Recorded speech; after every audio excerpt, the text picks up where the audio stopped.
Okay, we are going to push water into a frac tank through what's called a candy cane, and I'll show you what that is. Fitting. It's got a weird fitting on it, so we're going to reverse our pump. And we're going to put this fitting right here on the, we're going to screw it into this spot right here. Right there, it's going to go right there. Get my gloves on, close our valve to start building pressure. Get our gloves on because the fitting's really dirty. All right, here we go. See how it's got the threads? We're going to screw it in right here. Try to at least. All right. And you want to do it pretty tight. If you have a pipe wrench, that's optimal, but I don't have a pipe wrench today, so go like that. And let's get our hose. We're gonna hook up.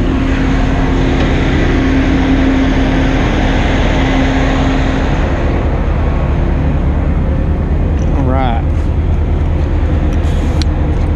I drop the cap a lot of times because you don't want to leave the hose exposed too long while it's building pressure, because you don't want to leak on you or push out water or anything. So we get that goes on here. And then what I do is I slowly open the valve. And make sure there's no leaks or anything. If it drips a little bit, you get a bucket, it's okay. But what you want to do now is go check the frac tank, the level of the frac tank. You want to see how much water's in it to make sure you don't overflow. Always check it yourself.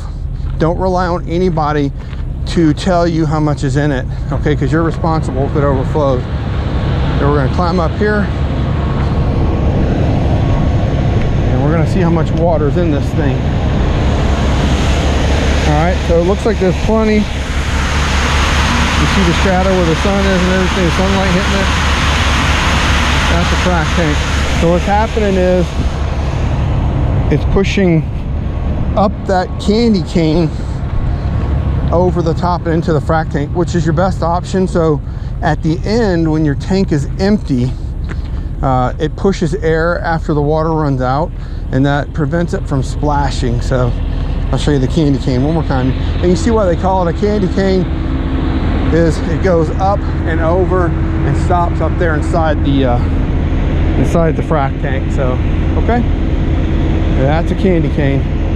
And you just push it in, and when it's done, take it all and unhook it.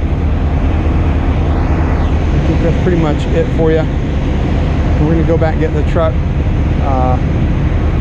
Typically when you're pushing off, you want to stay outside the truck. We're going to hook up our ground wire.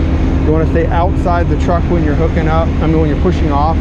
Pulling is not as important.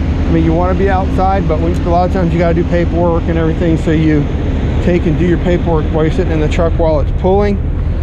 But you want to do that as quick as you can so you can get back outside and watch to make sure you don't have, because if you have anything that breaks or ruptures, you want to be able to shut it off as quickly as possible. So okay, and I think that's it for pushing into a candy cane. Okay, thank you.